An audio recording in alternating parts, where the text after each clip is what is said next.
नमस्कार, मैं हूं मृत्युंजय कुमार झा और अगले आधे घंटे तक कमोडिटी मार्केट पर आपके सवालों का सबसे बड़ा मंच तैयार है। अगर आपने कमोडिटी में कोई ट्रेड किया है या फिर नया ट्रेड करना चाहते हैं, जानना चाहते हैं कि आपके लिए कहां पर कमाई के मौके बनेंगे, तो आप सवाल पूछिए। नंबर आप नोट कर लें जिस नंबर पर आप सवाल पूछ सकते हैं, 022-2300-1634। इसके अलावा आप 022-2300-1635 पर भी अपना सवाल पूछ सकते हैं।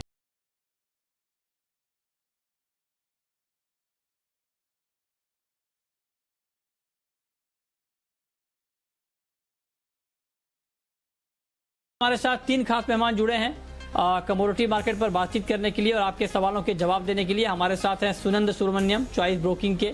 हमारे साथ तरुण सत्संगी हैं, तरुणसत्संगी.com के, और साथ ही हिमांशु गुप्ता हैं, ग्लोब कैपिटल के। आप तीनों मेहमानों का बहुत बहुत स्वागत है इस खास चर्चा में। और साथ ही हमारे साथ नरेंद्र तनेजा भी होंगे, एनर्जी मार्केट के जाने माने एक्सपर्ट। लेकिन हम शुरुआत कर लेते हैं चांदी से, जहां पर तेज गिरावट का माहौल बन गया है। जोरदार गिरावट आ गई है चांदी की कीमतों में और एमसीएक्स पर चांदी का भाव 60,400 रुपए तक आ गया है। 1200 रुपए तक की गिरावट दिख रही है। अंतर्राष्ट्रीय बाजार में भी दाम 2% तक टूट चुके हैं। तो मेरा सबसे पहला सवाल सुनंद आपसे होगा कि चांदी में इतनी तेज गिरावट अचानक क्यों आई है, पहले तो आप ये बताएं। देखिए, बात अगर चांदी की करें तो यूरोपियन मार्केट्स में भी अभी भी काफी चिंता है कि ग्लोबल मार्केट्स में और प्रेशर देखने को मिलेगा, जिस वजह से मार्केट में काफी गिरावट देखने को मिली थी। हालांकि पहले हमने देखा था कि फंडामेंटल्स बहुत सपोर्टिव था, जिसकी वजह से मार्केट में तेजी हो रहा था, बट कई दिनों से मार्केट में काफी गिरावट देखने को मिली थी। ये एक और चिंता की बात है इंडस्ट्रियल डिमांड की भी। इंडस्ट्रियल डिमांड ये टाइम में भी काफी कमजोरी दिखा रही है, खासकर चाइना और एशियन मार्केट में भी, जिस वजह से मार्केट में काफी प्रेशर देखने को मिला है। आने वाले कुछ दिनों के लिए भी और प्रेशर देखने को मिलेगा, थोड़ा सा और गिरावट देखने को मिल सकता है, जिस वजह से मार्केट में डाउनसाइड देखने को मिल सकता है। अगर नीचे के लेवल्स में बात करूं तो 59,500, 59,400 तक मुझे नीचे देखने की उम्मीद दिखाई दे रही है। ठीक है, हिमांशु जी आप बताएं, आज अगर कोई ट्रेड लेना चाहे चांदी में तो उनको करंट मार्केट प्राइस पर क्या ट्रेड लेना चाहिए चांदी में? Good evening Mrityunjay. देखिए, क्लियरली सिल्वर, जैसा कि हम अक्सर ये बात डिस्कस करते हैं कि silver being an industrial metal काफ़ी हद तक अपने क्यूज जो है वो बेस मेटल के प्राइसेस से लेती है, और बेस मेटल कहीं ना कहीं रिस्कियर एसेट क्लासेस से अपने क्यूज लेते हैं। तो जिस तरह का आज यहाँ पर एक रिस्क ऑफ सेंटीमेंट देखने को मिला, तमाम इक्विटी मार्केट में दबाव मिला, बेस मेटल्स में प्रेशर है, तो उसके चलते हमने देखा कि चांदी में भी यहाँ पर एक दबाव बना हुआ है। तो आज के सेशन के लिए मुझे लगता है कि अगर यहाँ पर एक ट्रेड लेना है करंट भाव पर, तो मुझे लगता है कि यहाँ पर लगभग 60,500 के आसपास शॉर्ट पोजीशन बनाई जा सकती है। 60,800 का एक स्टॉप लॉस लगाया जा सकता है। नीचे में 59,800 का पहला टारगेट रहेगा। और मुझे अगर 59,800 के नीचे यहाँ पर बाजार बंद होता है या रुकता है तो 59,000 तक के भी लेवल्स यहाँ पर सिल्वर में देखने को मिल सकते हैं। तो फिलहाल यहाँ पर बिकवाली करने के चलने की सलाह रहेगी चांदी में। ठीक है, तरुण जी आपकी राय क्या होगी? चांदी में 60,430 ये एमसीएक्स पर चांदी का भाव है। 1193 रुपए नीचे है एमसीएक्स पर चांदी। आपके हिसाब से चांदी में इस वक्त इस भाव पर क्या करना चाहिए? गुड इवनिंग मृत्युंजय जी। जिस तरीके से हमने देखा लास्ट 2 डेज के अंदर काफ़ी अच्छा सेल ऑफ आया है गोल्ड एंड सिल्वर के अंदर। अभी सेफ हेवन जो है अपील हम देख रहे हैं गोल्ड सिल्वर में नहीं आ रहा है। जिस तरीके से अगेन कोरोना वायरस के केसेस यूरोप में निकल कर आ रहे हैं, साइमल्टेनियसली जो स्टिमुलस यूएस के अंदर प्लान था वो भी डिले हो रहा है। लेकिन हमने देखा कि यहाँ पर जो गोल्ड और सिल्वर का ट्रेड है सिंपली अगेंस्ट द डॉलर चल रहा है। डॉलर में जब भी रिकवरी आ रही है या रैली आ रही है तो हम देख रहे हैं कि गोल्ड एंड सिल्वर में प्रेशर देखने को मिल रहा है। सेम थिंग आज भी हुआ है। जिस तरीके से डॉलर इंडेक्स ने रैली दिखाया है, गोल्ड एंड सिल्वर के प्राइसेस ऑफ हुए हैं। मेरा ऐसा मानना है कि 61,000 के ऊपर आता है तो सिल्वर को शॉर्ट करना चाहिए। 61,700 के ऊपर के स्टॉप लॉस के साथ 59,500 मेरा डाउनसाइड टारगेट प्राइस रहेगा। ठीक है, तो ये राय है आपकी सिल्वर के ऊपर कि चांदी में अभी करना क्या है और चांदी में क्या करना, अगर ट्रेड लेना है आपको तो किस लेवल पे लेना चाहिए। अब हम बात करते हैं गोल्ड की, और गिरावट आज गोल्ड में भी है और गोल्ड का मार्केट इस वक्त करीब करीब 250 रुपए नीचे है। 50,361 का लेवल दिख रहा है। सुनंद, क्या लगता है आपको गोल्ड में, क्या गोल्ड में आज के कारोबार में गिरावट और बढ़ सकती है, और क्या 50,000 रुपए के स्तर को भी मार्केट तोड़ सकता है? इसकी कोई गुंजाइश है क्या? अगर बात गोल्ड की करें तो गोल्ड में भी काफी गिरावट देखने की भी उम्मीद दिखाई दे रहा है। एक तो आज एक इम्पोर्टेंट डेटा आने वाला है यूएस का अनएम्प्लॉयमेंट क्लेम्स का, जिसकी वजह से थोड़ा सा और प्रेशर देख सकते हैं। अगर डेटा पॉजिटिव देखने को मिला तो हमें नीचे के लेवल्स पे एक और सेलिंग देखने को मिल सकता है, बट मैं इमीडिएट बेसिस में सेलिंग का रिकमेंडेशन नहीं दूंगा। 50,500 का जो लेवल्स आएगा वहां पे आप सेलिंग कर सकते हो। 50,800 के लेवल से आप स्टॉप लॉस मेंटेन कर सकते हो। अगर आप टारगेट नीचे के लेवल रखना चाहते हो तो 49,900 के लेवल पे आप टारगेट रख सकते हो। तो मेरा राय है थोड़ा सा सेलिंग देखने को मिलेगा, बट सेल ऑन राइज में रेकमेंड करूंगा। ठीक है, तो आप करें तेजी पर बेचकर चलें। हिमांशु आप बताइए, 50,365 ये गोल्ड का ताजा भाव है, करंट मार्केट प्राइस है, इस भाव पर क्या करना चाहिए? मृत्युंजय, मैं यहाँ पर थोड़ा सा कॉन्ट्रा जाना चाहूंगा। मुझे लगता है कि गोल्ड को यहाँ पर किसी भी कॉस्ट पर शॉर्ट नहीं करना चाहिए, क्योंकि अगर सब जगह एसेट क्लासेस में वीकनेस आएगी तो गोल्ड में यहाँ पर एक रिकवरी बनते हुए नजर आएगी। और टेक्निकल पैटर्न्स पे भी मेरा ऐसा मानना है कि 51,000 के लेवल्स टेस्ट करने के बाद यहाँ पर ऑलरेडी एक रनिंग करेक्शन, जिसको हम टेक्निकल टर्म्स में बोलते हैं, वो लगभग पूरी होते हुए देखने को मिली है। तो मैं यहाँ पर 50,300 के करंट लेवल्स पर खरीदारी की राय दूंगा। 50,100 का एक स्टॉप लॉस दूंगा। मृत्युंजय, ये इंपॉर्टेंट रहेगा, मेरा 50,100 का स्टॉप लॉस जब तक नहीं कटता तब तक मैं यहाँ पर तेजी की पोजीशन रिकमेंड करूंगा। 50,700, 50,800 तक के टारगेट्स देखने को मिल सकते हैं। अगर 50,100 के नीचे के भाव निकलते हैं तो फिर मुझे लगता है कि यहाँ पर थोड़ा सा एक करेक्शन बढ़ता हुआ नजर आ सकता है, लेकिन जब तक बाजार 50,100 के ऊपर बना हुआ है, मेरी तरफ से यहाँ पर गिरावट पे खरीदारी की ही सलाह रहेगी। नहीं, गिरावट पे कितनी गिरावट पे, किस भाव पर खरीदें ये बताइए, और टारगेट आज के लिए बताइए। 50,700, 800 का टारगेट आपका कब का है? आज का है या अगले 2-3 दिनों का है? मृत्युंजय जी, करंट भाव पर 50,300 के लेवल पर खरीदारी की राय है। 50,700 का इंट्राडे का टारगेट है, और 50,300 से लेके 50,100 के बीच में कोई भी गिरावट मिलती है तो वहां पे खरीदारी करें। 50,100 का स्टॉप लॉस लगाएं। अच्छा, तो आप कह रहे हैं कि 50,700 का लेवल आज गोल्ड में दिख जाएगा, 50,300 पर आप गोल्ड खरीद सकते हैं। तरुण जी, आप सहमत हैं? आपको भी लगता है कि गोल्ड में इस भाव पर बाइंग करनी चाहिए? Certainly not. मेरे को ऐसा लगता है अभी भी वीकनेस कंटिन्यू करेगा। जैसे कि 2 दिन पहले शो में भी मैंने कहा था 51,200 के ऊपर प्राइसेस चलना जरूरी है, तभी फर्दर रैली आएगा। और वहां से हमने देखा था सेम डे भी 800-900 रुपये का करेक्शन दिया था। यहाँ पे देखो वर्थ नोटिसिंग रहेगा कि रिस्की एसेट क्लास और गोल्ड अभी इन टेंडम चल रहे हैं लास्ट 2 वीक्स से, एंड साइमल्टेनियसली गोल्ड में जो रिएक्शन आ रहा है वो एक्चुअली सेफ हेवन की वजह से नहीं आकर डॉलर की वजह से आ रहा है। डॉलर अगर तेज हो रहा है तो गोल्ड के प्राइसेस नीचे आ रहे हैं, और जिस तरीके से डॉलर इंडेक्स में पैटर्न बन रहा है, मुझे ऐसा लगता है dollar index further up run देगा। अगर वो फर्दर अप ट्रस्ट आता है डॉलर इंडेक्स के अंदर, तो शायद मेरा ऐसा मानना है गोल्ड में फर्दर पेन देखे जाएंगे, फर्दर करेक्शन आएगा। मैं 50,700-800 का भाव मिलता है तो शॉर्ट करना प्रेफर करूंगा, एंड मेरा स्टॉप लॉस रहेगा 51,200 के ऊपर। मुझे ऐसा लगता है कि गोल्ड वंस अगेन 49,800 तक आना चाहिए।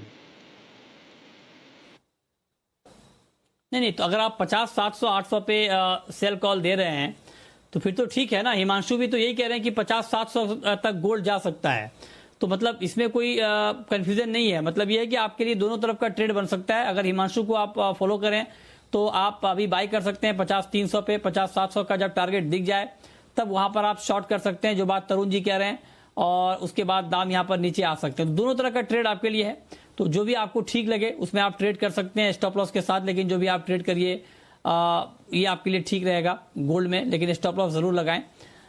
चलिए आगे बढ़ते हैं। अब हम बात करते हैं सिल्वर की, क्रूड की। क्रूड में जोरदार गिरावट है, 3% से ज्यादा कच्चे तेल के दाम गिर गए हैं और 2900 रुपए के करीब आ गया है क्रूड का भाव।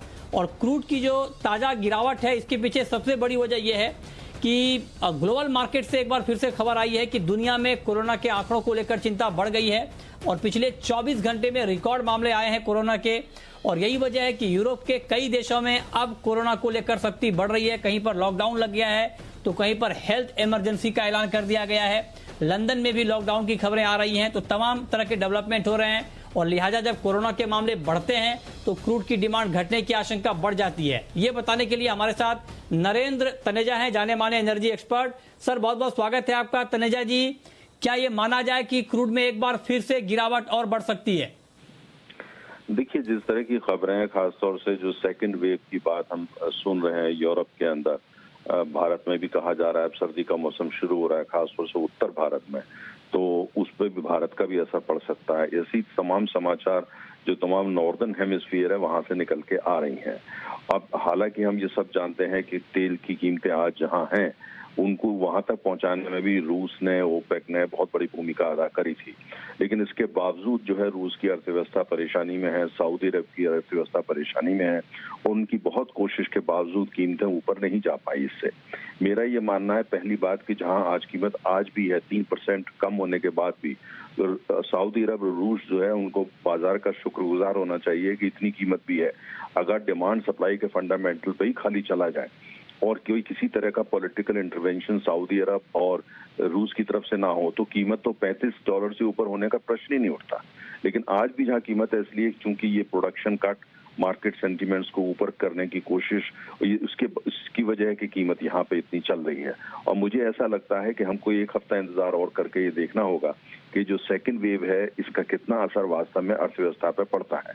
लेकिन मुझे लगता है अर्थव्यवस्था पे असर पड़ेगा, और अगर ऐसा होता है तो कीमतें दबाव में रहेगी। लेकिन साथ में सऊदी अरब और रूस और ओपेक के तमाम देश ये भी पूरा प्रयास कर रहे हैं, अमेरिका भी नहीं चाहता बहुत सस्ता तेल हो जाए, तो कहीं ना कहीं ये प्रयास इनके जारी है। तो मुझे लगता है ये जो खेल चल रहा है $40 के आसपास, कभी थोड़ा नीचे कभी ऊपर, आने वाले 3 महीने जो मुझे लगता है अभी यही खेल रहने वाला है। इसके अंदर कोई भारी परिवर्तन हो जाए कहना मुश्किल है। अगर जो है यूरोप के अंदर सर्दी बहुत जबरदस्त पड़ जाती है और वहाँ किसी तरह से गर्म रखने के लिए ईंधन की मांग बढ़ती है तो थोड़ा फर्क पड़ सकता है। लेकिन अगर साथ में कोरोना वायरस का जो कहर है वो बढ़ जाता है तो वो भी इतना असर नहीं पड़ेगा। इसलिए तेल की जहां तक कीमत है, मुझे लगता है कि $40 के आसपास का ही सीन अगर मेंटेन होता है, वो भी अपने में बहुत बड़ी बात होगी। कोई आश्चर्य की बात नहीं होगी कि तेल जो है वो $40 से थोड़ा सा नीचे चला जाए, 3837 पे भी पहुंच जाए। लेकिन 40 के आसपास औसत जो है वो आने वाले 3 महीने के अंदर कीमत रहने का मुझे ऐसा नजर आता है। अच्छा, तो आपको लगता है कि $40 के आसपास जो है अगले 3 महीने में क्रूड का मार्केट घूमता रहेगा और इसी के आसपास में रहेगा और थोड़ी गिरावट भी यहाँ पर आ सकती है। बहुत शुक्रिया तनेजा जी आपका हमारे साथ जुड़ने के लिए और क्रूड के ऊपर अपनी राय रखने के लिए। और क्रूड में काफी ज्यादा गिरावट है, इस वक्त करीब 3.5% की गिरावट है। तो क्रूड में हिमांशु क्या किया जाए आपके हिसाब से इस गिरावट पर? आज के लिए अगर कोई ट्रेड लेना चाह रहा है तो उनको क्या करना चाहिए? देखिए मृत्युंजय जी, आपने अभी फंडामेंटल्स और तनेजा जी ने सब डिस्कस किए तो मैं वो रिपीट नहीं करूंगा। लेकिन अगर रिस्क रिवॉर्ड पर्टिकुलरली आज के ट्रेड के लिए देखा जाए मृत्युंजय जी, तो यहाँ पर मैं जो टेक्निकली जो मैं सेटअप देखता हूँ वो ये है कि $39 और $41 की रेंज में कंसोलिडेशन बना हुआ है और आज की गिरावट भी अभी तक उसी रेंज के अंदर बनी हुई है। भारतीय बाजारों की अगर बात करता हूं तो 2890 लोअर एंड पर सपोर्ट है, 2980 3000 अपसाइड रेंज है। तो क्योंकि इस वक्त प्राइसेस लोअर एंड के पास आ चुके हैं तो मुझे लगता है कि कैलकुलेटेड रिस्क लेकर यहाँ पर एक बाउंस बैक के लिए प्ले किया जा सकता है। 2890 के आसपास यहाँ पर खरीदारी करके चलें, 2860 का स्टॉप लॉस लगाएं, 2950 2960 के आसपास मुनाफा बांध लें, क्योंकि मुझे लगता है कि हायर लेवल से वापस से बिकवाली का दबाव आते हुए देखने को मिल सकता है। पोजिशनल पर्सपेक्टिव से 2860 2880 के लेवल 2960 2980 के लेवल्स पर शॉर्ट बिल्ड किए जा सकते हैं। तो ये राय आपके लिए क्रूड पर कि आपको इंट्राडे में क्रूड में करना क्या चाहिए। लेकिन अब हम शुरू करते हैं सवाल और जवाब, और पहला सवाल है कैलाश मोदी का, सदलपुर से हमारे साथ जुड़ रहे हैं। पूछिए कैलाश जी। नमस्कार सर। सर मैंने सिल्वर के 10 लॉट बाई कर रखे हैं 61,500 रुपए पे। क्या करना चाहिए? 1500 रुपए डाउन आ गया है, क्या करना चाहिए सिल्वर में?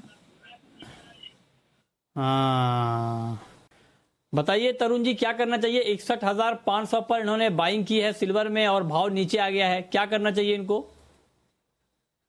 आई थिंक अभी भी वीक लगता है, लेकिन 59,500 एक अच्छा सपोर्ट है। आई थिंक उसके नीचे का स्टॉप लॉस इनको मेंटेन कर लेना चाहिए। अगर वो नहीं कटेगा तो पॉसिबल है कि वंस अगेन 61,200 के आसपास प्राइस आ जाए, वहाँ पर एग्जिट कर लें। और अगर स्टॉप लॉस कटता है तो मुझे ऐसा लगता है कि further extension of sale off हो सकता है सिल्वर के अंदर, and in such a case 57,500 तक भी प्राइस आ सकते हैं। 59,500 का स्टॉप लॉस के साथ मेंटेन कर सकते हैं। ठीक है। अगला सवाल है दिलीप का श्यामगढ़ से। पूछिए दिलीप जी। सर मैंने 50,700 रुपए में 2 गोल्ड बाय कर रखे सर, तो क्या करना चाहिए सर? 50,700 में आपने 2 गोल्ड बाय किए हैं।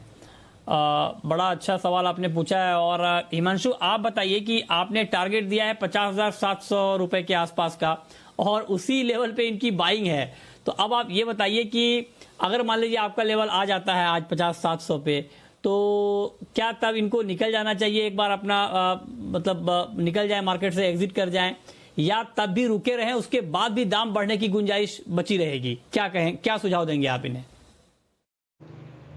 मृत्युंजय जी बिल्कुल। देखिए मेरी इनके लिए सलाह ये रहेगी कि फिलहाल 50,101 बाजार के लिए एक अच्छा सपोर्ट मैं देखता हूं, और जब तक ये स्टॉप लॉस नहीं कटता तो मुझे लगता है कि यहाँ पर तेजी की पोजीशन में बने रहें। और इस स्टॉप लॉस का ना कटना अपने आप में इशारा होगा कि ना केवल 50,700 बल्कि जो 2-3 दिन पहले हमने हाईज देखे थे 51,000 के ऊपर के, वो भी कटते हुए नजर आएंगे। लेकिन अगर 51,100 के नीचे कीमतें निकलती हैं तो 49,700 तक यहाँ पर प्राइसेस स्लिप कर सकते हैं। तो मुझे लगता है कि वहां पर अपनी पोजीशन एग्जिट करके वापस लोअर लेवल्स पे फिर से एंट्री बनाई जा सकती है। ओके ठीक है। तो ये एक अच्छा सुझाव आपके लिए कि वहां पर एक बार आप एग्जिट कर जाएं और फिर आप नई एंट्री करें गोल्ड में। अगला सवाल है राहुल का। पूछिए Rahul ji. Sir current market price पे नेचुरल गैस में इंट्राडे के लिए बताइए सुनंद, नेचुरल गैस में करंट मार्केट प्राइस पर क्या करना चाहिए? नेचुरल गैस की बात करें तो करंट प्राइस पे भी अच्छा बाइंग का मौका दिखाई दे रहा है। जैसे अगर बात करें तो यूएस का वेदर भी काफी फेवरेबल है। कई सारे रिपोर्ट्स आए थे कि यूएस में अभी भी कई जगह पे एक्सट्रीम वेदर कंडीशन की वजह से नेचुरल गैस के डिमांड में काफी अच्छा इंप्रूवमेंट देखने को मिला था, खासकर पावर सेक्टर और रेजिडेंशियल और कमर्शियल सेक्टर में, जिस वजह से मार्केट में काफी अच्छा सपोर्ट मिला है। तो 200 के जो लेवल्स है वहां पे आप खरीदारी कर सकते हो। अगर आप इंट्राडे बेसिस पे अगर आप टारगेट रखना चाहते हो तो 2010 तक आप टारगेट रख सकते हो। अगर आप स्टॉप लॉस मेंटेन करना चाहते हो तो 195 तक आप स्टॉप लॉस मेंटेन कर सकते हो। ठीक है। अगला सवाल है राहुल का, मध्य प्रदेश से हैं हमारे साथ। पूछिए राहुल जी। हेलो नमस्कार सर। नमस्कार, पूछिए।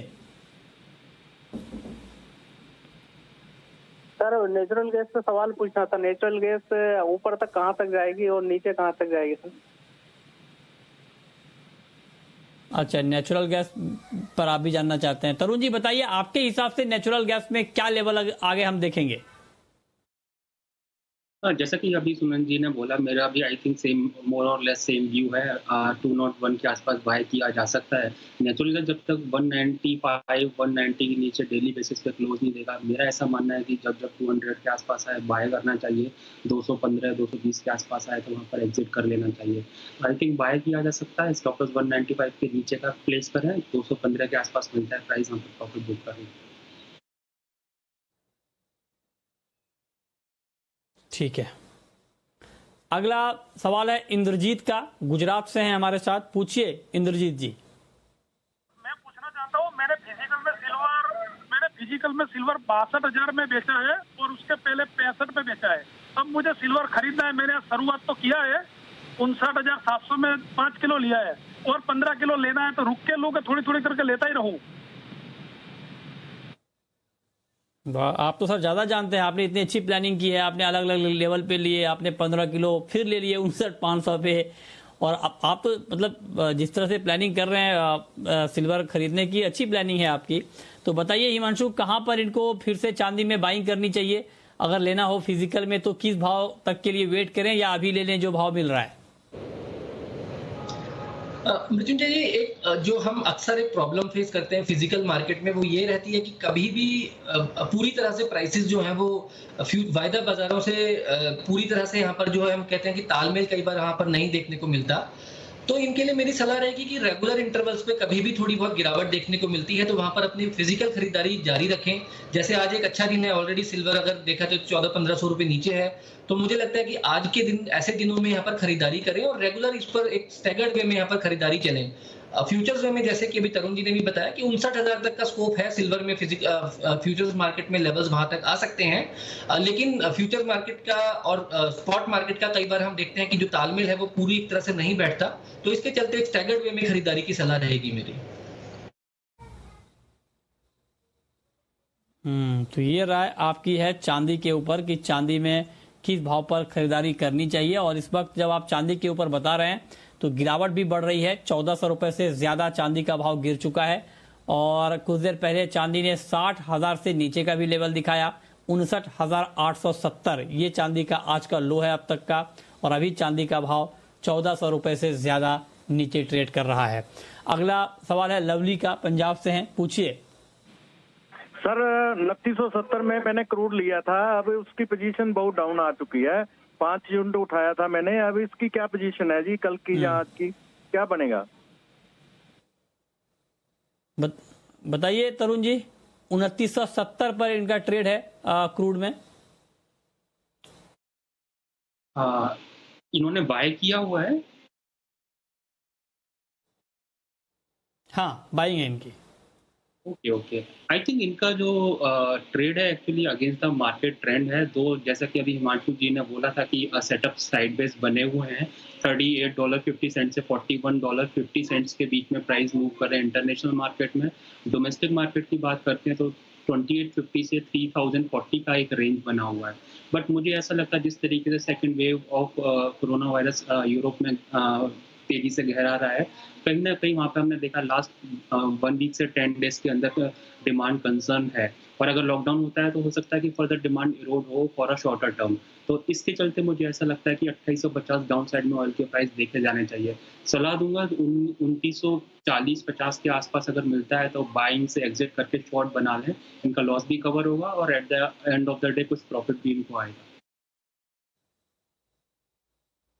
ठीक है, अगला सवाल है राहुल जैन का, मनावर से हैं हमारे साथ, पूछिए जैन साहब। नमस्ते। नमस्कार, पूछिए।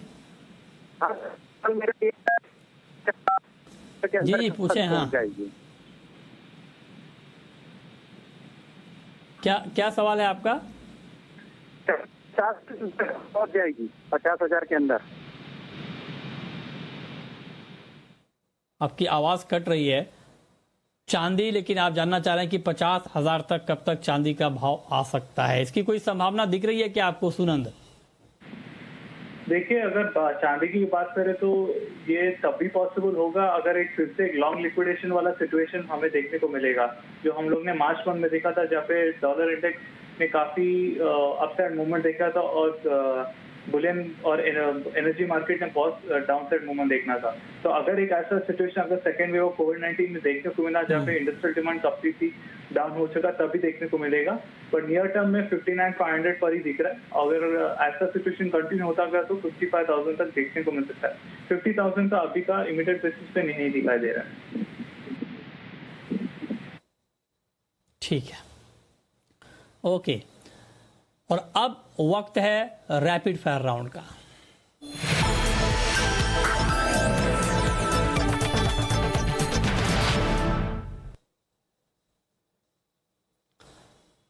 तरुण जी, आपकी रैपिड फायर कॉल। हाँ, मैं ऑयल में सेलिंग करना प्रेफर करूंगा अराउंड 2970 2980 पर। स्टॉप लॉस रहेगा 3041, टारगेट प्राइस रहेगा 2880 का। आपकी कॉल हिमांशु। 50,300 पर गोल्ड में खरीदारी की राय दूंगा, 50,150 के स्टॉप लॉस के साथ और 50,700 का टारगेट। सुनंद, आपकी कॉल। मेरा कॉल कॉटन पे रहेगा। तो अक्टूबर फ्यूचर्स के लिए 19,000 के लेवल पे खरीदारी कर सकते हो। 19,220 पे आप टारगेट रख सकते हो और 18,900 के लेवल पे आप स्टॉप लॉस रख सकते हो। जी, बहुत शुक्रिया आप तीनों खास मेहमानों का हमारे साथ इस खास चर्चा में जुड़ने के लिए, सवालों के जवाब देने के लिए और बताने के लिए कि कमोडिटी में कहां पर कमाई के मौके बनेंगे।